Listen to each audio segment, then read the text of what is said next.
And the gruesome public execution is again drawing attention to the regime's rampant human rights violations.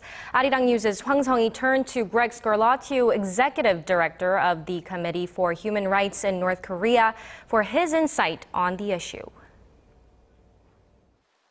North Korea is executing its senior officers in the most gruesome way, according to Greg Scarlatoiu, Executive Director of the Committee for Human Rights in North Korea.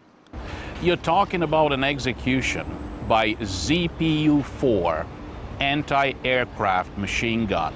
If you're talking about a person being hit by automatic fire, by 50 caliber rounds, you're literally talking about bodies being pulverized, obliterated, turned into pink mist. Last month, Scarlatoiu released the first ever satellite images of a public execution of roughly 10 senior North Korean officers at Kanggun shooting range. He calls the killings a clear human rights violation, but adds the high-level executions could help bring about a change in the regime. And remember, this is, after all, a Confucian or post-Confucian culture. Having something left, having a body, is very important. But they're simply obliterated. Every trace, any trace that this person ever existed is eliminated. Now, certainly these executions have had a lot of coverage. So I believe that this will indeed result in enhanced awareness internationally.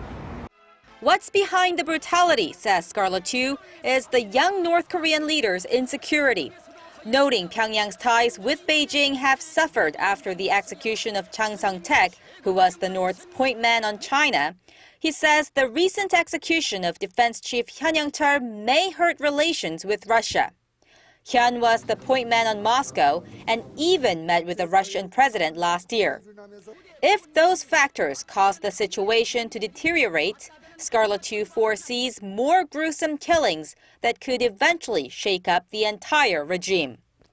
For this reason, the regime continues to be unstable, and unfortunately, for as long as the regime continues to be unstable, the supreme leader, who also happens to be quite insecure, will be very tempted to continue with this gruesome practice and with these executions.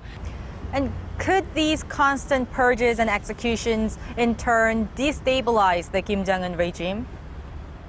We're coming to the realization that the highest-ranking officials of North Korea are also victims of human rights violations.